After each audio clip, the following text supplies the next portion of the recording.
नमस्कार। आज मैं सुना रही हूँ अमरकांत जी की कहानी दोपहर का भोजन।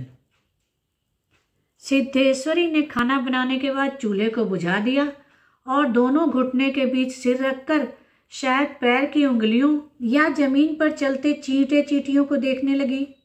एकाएक उसे मालूम हुआ कि उसे बहुत देर से प्यास लगी है। वह मतवाले की तरह उठी और गागर से लोटा पानी लेकर गट गट चढ़ा गई। खाली पानी उसके कलेजे में लग गया और वह हाय राम कहकर जमीन पर लेट गई।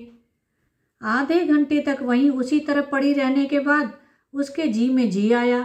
वह बैठ गई, आंखों को मल मल कर इधर उधर देखा और फिर उसकी दृष्टि ओसारे में अध टूटे खटोले पर सोए अपने 6 वर्षीय लड़के प्रमोद पर जम गई।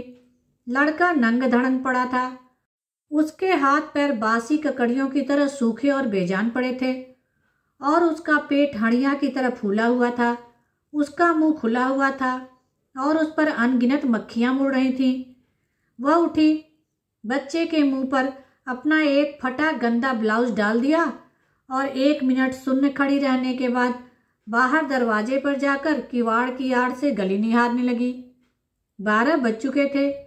धूप अत्यंत तेज थी और कभी 1-2 व्यक्ति सिर पर तौलिया लिए हुए या गमछा रखे हुए या मजबूती से छाता ताने हुए फुर्ती के साथ लपकते हुए से गुजर जाते।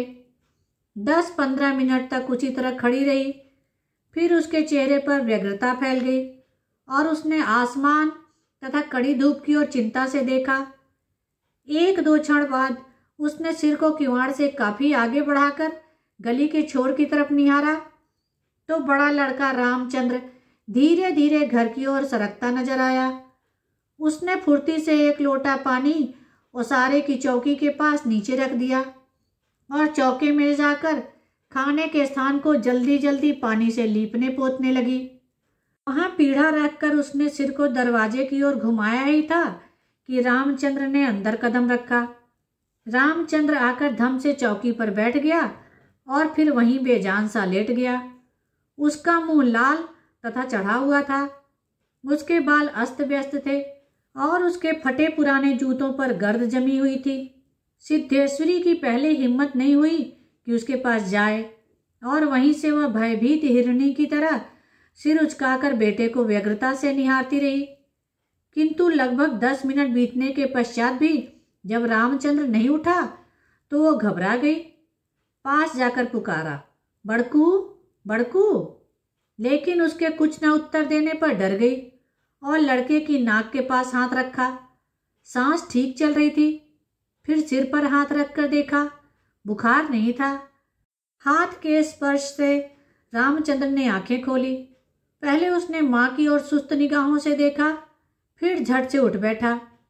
जूते निकालने और नीचे रखे लोटे के जल से हाथ पैर धोने के बाद वह यंत्र की तरह आकर चौकी पर बैठ गया। सिद्धेश्वरी ने डरते डरते पूछा, खाना बन गया है, वहीं लाऊं? रामचंद्र ने उठते हुए पूछा, बाबूजी खा चुके? सिद्धेश्वरी ने चौके की तरफ भागते हुए उत्तर दिया, आते ही होंगे। रामचंद्र पीढ़े पर बैठ गया। उसकी उम्र लगभग 21 वर्ष की थी। लंबा, दुबला, पतला, गोरा रंग, बड़ी बड़ी आंखें और होठों पर झुर्रियां। वह एक स्थानीय दैनिक समाचार पत्र के दफ्तर में अपनी तबीयत से प्रूफ रीडरी का काम सीखता था। पिछले साल ही उसने इंटर पास किया था। सिद्धेश्वरी ने खाने की थाली लाकर सामने रख दी और पास ही बैठकर पंखा करने लगी।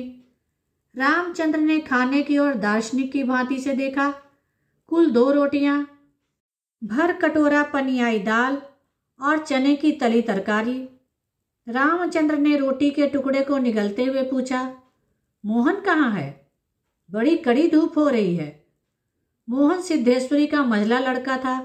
उम्र 18 वर्ष थी और इस साल हाई स्कूल का प्राइवेट इम्तिहान देने की तैयारी कर रहा था। वह ना जाने कब से घर से गायब था और सिद्धेश्वरी को खुद पता नहीं था कि वह कहाँ है। किंतु सच बोलने की उसकी तबीयत नहीं हुई और झूठ मूठ कहा, किसी लड़के के यहाँ पढ़ने गया है, आता ही होगा। दिमाग उसका बड़ा तेज है और उसकी तबीयत 24 घंटे पढ़ने में ही लगती है। हमेशा उसी की बात करता है। रामचंद्र ने कुछ नहीं कहा। एक टुकड़ा मुंह में रखकर गिलास भर पानी पी गया, फिर खाने में लग गया। वह काफी छोटे छोटे टुकड़े तोड़ रहा था और उसे धीरे धीरे चबा रहा था। सिद्धेश्वरी भय तथा आतंक से अपने बेटे को एकटक निहार रही थी। कुछ क्षण बीतने के बाद डरते डरते उसने पूछा, वहां कुछ हुआ क्या? रामचंद्र ने अपनी बड़ी बड़ी भावहीन आंखों से अपनी मां को देखा, फिर नीचा सिर करके कुछ रुखाई से बोला, समय आने पर सब ठीक हो जाएगा। सिद्धेश्वरी चुप रही। धूप और तेज होती जा रही थी। छोटे आंगन के ऊपर आसमान में बादल के एक दो टुकड़े पाल की नावों की तरह तैर रहे थे। बाहर की गली से गुजरते हुए एक खड़खड़िया इक्के की आवाज आ रही थी। खटोले पर सोए बालक की सांस का खरखर शब्द सुनाई दे रहा था। रामचंद्र ने अचानक चुप्पी को भंग करते हुए पूछा, प्रमोद खा चुका? सिद्धेश्वरी ने प्रमोद की ओर देखते हुए उदास स्वर में उत्तर दिया, हाँ खा चुका। रोया तो नहीं था? सिद्धेश्वरी फिर झूठ बोल गई। आज तो सचमुच नहीं रोया, वह बड़ा ही होशियार हो गया है। कहता था बड़का भैया के यहाँ जाऊंगा। ऐसा लड़का। पर वह आगे ना बोल सकी, जैसे उसके गले में कुछ अटक गया हो। कल प्रमोद ने रेवड़ी की जिद पकड़ी थी और उसके लिए 1.5 घंटे तक रोने के बाद सोया था। रामचंद्र ने कुछ आश्चर्य के साथ अपनी मां की ओर देखा और फिर सिर नीचा करके कुछ तेजी से खाने लगा। थाली में जब रोटी का केवल एक टुकड़ा शेष रह गया तो सिद्धेश्वरी ने उठने का उपक्रम करते हुए प्रश्न किया, एक रोटी और लाते हूं। रामचंद्र हाथ से मना करते हुए हड़बड़ाकर बोल पड़ा, नहीं नहीं, जरा भी नहीं, मेरा पेट पहले ही भर चुका है। मैं तो यह भी छोड़ने वाला था, बस अब नहीं। सिद्धेश्वरी ने जिद की, अच्छा आधी ही सही। रामचंद्र बिगड़ उठा, आखिर खिलाकर बीमार कर डालने की तबीयत है क्या? तुम लोग जरा भी नहीं सोचती हो, बस अपनी जिद। भूख रहती तो क्या ना ले लेता? सिद्धेश्वरी जहां की तहां बैठी रह गई। रामचंद्र ने थाली में बचे टुकड़े के साथ हाथ खींच लिया और लोटे की ओर देखते हुए कहा, पानी लाओ। सिद्धेश्वरी लोटा लेकर पानी लेने चली गई। रामचंद्र ने कटोरे को उंगलियों से बजाया, फिर हाथ को थाली में रख दिया। 1-2 क्षण बाद रोटी के टुकड़े को धीरे से हाथ से उठाकर आंख से निहारा और अंत में इधर उधर देखने के बाद टुकड़े को मुंह में इस सरलता से रख लिया जैसे वो भोजन का ग्रास न होकर पान का बीड़ा हो। मंझला बेटा मोहन आते ही हाथ पैर धोकर पीढ़े पर बैठ गया। वह कुछ सांवला था और उसकी आंखें छोटी थी। उसके चेहरे पर चेचक के दाग थे।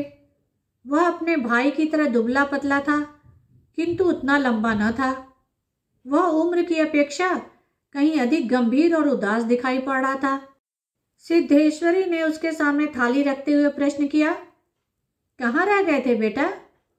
भैया पूछ रहा था। मोहन ने रोटी के एक बड़े ग्रास को निगलने की कोशिश करते हुए अस्वाभाविक मोटे स्वर में जवाब दिया, कहीं तो नहीं गया था, यहीं पर था। सिद्धेश्वरी वहीं बैठी पंखा झुलाती हुई इस तरह बोली जैसे स्वप्न में बड़बड़ा रही हो। बड़का तुम्हारी बहुत तारीफ कर रहा था, कह रहा था मोहन बड़ा दिमागी होगा, उसकी तबीयत 24 घंटे पढ़ने में लगी रहती है। यह कहकर उसने अपने मंझले लड़के की तरफ इस तरह देखा जैसे उसने कोई चोरी की हो। मोहन अपनी मां की ओर देखकर फीकी हंसी हंस दिया और फिर से खाने में जुट गया। वह परोसी गई 2 रोटियों में से एक रोटी कटोरे की 3/4 दाल तथा अधिकांश तरकारी साफ कर चुका था। सिद्धेश्वरी की समझ में नहीं आया कि वह क्या करे। इन दोनों लड़कों से उसे बहुत डर लगता था। अचानक उसकी आंखें भर आई। वह दूसरी ओर देखने लगी। थोड़ी देर बाद उसने मोहन की ओर मुंह फेरा तो वह खाना लगभग खत्म कर चुका था। सिद्धेश्वरी ने चौंकते हुए पूछा, एक रोटी और देती हूँ। मोहन ने रसोई की ओर रहस्यमयी नजरों से देखा, फिर सुस्त स्वर में बोला, नहीं।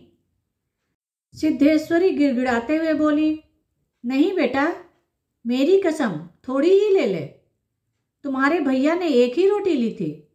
मोहन ने अपनी माँ को गौर से देखा, फिर धीरे धीरे इस तरह उत्तर दिया जैसे कोई शिक्षक अपने शिष्य को समझाता है, नहीं रे, अव्वल तो अब भूख नहीं, फिर रोटियां तूने ऐसी बनाई है कि खाई नहीं जाती, न मालूम कैसी लग रही हैं।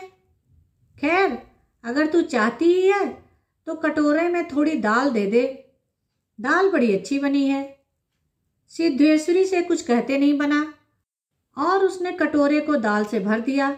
मोहन कटोरे को मुंह लगाकर सुड़-सुड़ पी रहा था कि मुंशी चंद्रिका प्रसाद जूतों को खस खस घसीटते हुए आए और राम का नाम लेकर चौकी पर बैठ गए। सिद्धेश्वरी ने माथे की साड़ी को कुछ नीचे खिसका लिया और मोहन दाल को एक सांस में पीकर तथा पानी के लोटे को हाथ में लेकर तेजी से बाहर गया। 2 रोटियां, कटोरा भर दाल, चने की तरकारी। मुंशी चंद्रिका प्रसाद पीढ़े पर पालथी मारकर बैठे रोटी के एक एक टुकड़े को इस तरह चबा रहे थे जैसे बूढ़ी गाय जुगाली करती है। उनकी उम्र 45 वर्ष की थी, किंतु 50-55 वर्ष के लगते थे। शरीर का चमड़ा झूलने लगा था। गंजी खोपड़ी आईने की भांति चमक रही थी। गंदी धोती के ऊपर अपेक्षाकृत कुछ साफ बनियान तार तार लटक रही थी। मुंशी जी ने कटोरे को हाथ में लेकर दाल को थोड़ा सुड़कते हुए पूछा, बड़का दिखाई नहीं दे रहा? सिद्धेश्वरी की समझ में नहीं आ रहा था कि उसके दिल में क्या हो गया है, जैसे कुछ काट रहा हो। पंखे को जरा और जोर से घुमाती हुई बोली, अभी अभी खाकर काम पर गया है, कह रहा था कुछ दिनों में नौकरी लग जाएगी। हमेशा बाबूजी बाबूजी किए रहता है। बोला, बाबूजी देवता के समान है। मुंशी जी के चेहरे पर कुछ चमक आई। शर्माते हुए पूछे, हैं, क्या कहता था कि बाबूजी देवता के समान है? बड़ा पागल है। सिद्धेश्वरी पर जैसे नशा चढ़ गया था। उन्माद की रोगिणी की भांति बड़बड़ाने लगी, पागल नहीं है, बड़ा होशियार है। उस जमाने का कोई महात्मा है। मोहन तो उसकी बड़ी इज्जत करता है। आज कह रहा था कि भैया की शहर में बड़ी इज्जत होती है, पढ़ने लिखने वालों का बड़ा आदर होता है, और बड़का तो छोटे भाइयों पर जान देता है। दुनिया में वह सब कुछ सह सकता है, पर यह नहीं देख सकता कि उसके प्रमोद को कुछ हो जाए। मुंशी जी दाल लगे हाथ को चाट रहे थे। उन्होंने सामने की ताक की ओर देखते हुए कुछ हंसकर कहा, बड़का का दिमाग तो खैर काफी तेज है, वैसे लड़कपन में बड़ा नटखट भी था, हमेशा खेल कूद में लगा रहता था, लेकिन यह भी बात थी कि जो सबक में उसे याद करने को देता था उसे बर्राक रखता था। असल तो यह कि तीनों लड़के काफी होशियार हैं। प्रमोद को कम समझती हो? यह कहकर वह अचानक जोर से हंस पड़े। मुंशी जी 1.5 रोटी खा चुकने के बाद एक गिलास से युद्ध कर रहे थे। कुछ कठिनाई होने पर 1 गिलास पानी चढ़ा गए, फिर खर-खर खांस कर खाने लगे। फिर चुप्पी छा गई। दूर से किसी आटे की चक्की की पुक पुक आवाज सुनाई देती थी और पास के नीम के पेड़ पर बैठा कोई पंडूक लगातार बोल रहा था। सिद्धेश्वरी की समझ में नहीं आ रहा था कि वह क्या कहे। वह चाहती थी कि सभी चीजें ठीक से पूछ ले, सभी चीजें ठीक से जान ले और दुनिया की हर चीज पर पहले की तरह धड़ल्ले से बात करे, पर उसकी हिम्मत नहीं होती थी। उसके दिल में न जाने कैसा भय समाया हुआ था। अब मुंशी जी इस तरह चुपचाप दुबके हुए खा रहे थे जैसे पिछले 2 दिनों से मौन व्रत धारण कर रखा हो और उसको कहीं जाकर आज शाम को तोड़ने वाले हों। सिद्धेश्वरी से जैसे नहीं रहा गया। बोली, मालूम होता है अब बारिश नहीं होगी। मुंशी जी ने एक क्षण के लिए इधर उधर देखा, फिर निर्विकार स्वर में राय दी, मक्खियां बहुत हो गई हैं। सिद्धेश्वरी ने उत्सुकता प्रकट की। फूफा जी बीमार हैं, कोई समाचार नहीं आया? मुंशी जी ने चने की दानों की ओर दिलचस्पी से दृष्टिपात किया, जैसे उनसे बातचीत करने वाले हों। फिर सूचना दी, गंगा शरण बाबू की लड़की की शादी तय हो गई, लड़का एमए पास है। सिद्धेश्वरी हठात चुप हो गई। मुंशी जी भी आगे कुछ नहीं बोले। उनका खाना समाप्त हो गया था और वे थाली में बचे कुचे दानों को बंदर की तरह बीन रहे थे। सिद्धेश्वरी ने पूछा, बड़का की कसम, एक रोटी देती हूं, अभी बहुत सी हैं। मुंशी जी ने पत्नी की ओर अपराधी के समान तथा रसोई की ओर कनखी से देखा। तत्पश्चात किसी घुटे उस्ताद की भांति बोले, रोटी रहने दो, पेट काफी भर चुका है। अन्न और नमकीन चीजों से तबीयत ऊब गई है, तुमने व्यर्थ में कसम धरा दी। खैर, कसम रखने के लिए ले रहा हूं। गुड़ होगा क्या? सिद्धेश्वरी ने बताया कि हंडिया में थोड़ा सा गुड़ है। मुंशी जी ने उत्साह के साथ कहा, तो थोड़े गुड़ का ठंडा रस बनाओ, पीऊंगा। तुम्हारी कसम भी रह जाएगी, जायका भी बदल जाएगा, साथ ही साथ हाजमा भी दुरुस्त होगा। हाँ, रोटी खाते खाते नाक में दम आ गया है। यह कहकर वे ठहाका मारकर हंस पड़े। मुंशी जी के निबटने के पश्चात सिद्धेश्वरी उनकी जूठी थाली लेकर चौके की जमीन पर बैठ गई। बटलोई की दाल को कटोरे में उड़ेल दिया, पर वह पूरा भरा नहीं। छिपुली में थोड़ी सी चने की तरकारी बची थी, उसे पास खींच लिया। रोटियों की थाली को भी उसने पास खींच लिया। उसमें केवल एक रोटी बची थी। मोटी, भद्दी और जली हुई रोटी को वह जूठी थाली में रखने ही जा रही थी कि अचानक उसका ध्यान ओसारे में सोए प्रमोद की ओर आकर्षित हो गया। उसने लड़के को कुछ देर तक एकटक देखा, फिर रोटी को 2 बराबर टुकड़ों में विभाजित कर दिया। एक टुकड़े को तो अलग रख दिया और दूसरे को अपनी जूठी थाली में रख लिया। तदुपरांत एक लोटा पानी लेकर खाने बैठ गई। उसने पहला ग्रास मुंह में रखा और तब ना मालूम कहां से उसकी आंखों से टप टप आंसू चूने लगे। सारा घर मक्खियों से भन भन कर रहा था। आंगन की अलगनी पर एक गंदी साड़ी टंगी थी, जिसमें कई पैबंद लगे हुए थे। दोनों बड़े लड़कों का कहीं पता नहीं था। बाहर की कोठरी में मुंशी जी औंधे मुंह होकर निश्चिंतता के साथ सो रहे थे, जैसे 1.5 महीने पूर्व मकान किराया नियंत्रण विभाग की क्लर्की से उनकी छटनी न हुई हो और शाम को उनको काम की तलाश में कहीं जाना न हो। धन्यवाद। कहानी को लाइक करें और शेयर करें और चैनल को सब्सक्राइब कर लें, जिससे सभी कहानियाँ आपको समय पर मिल जाएं।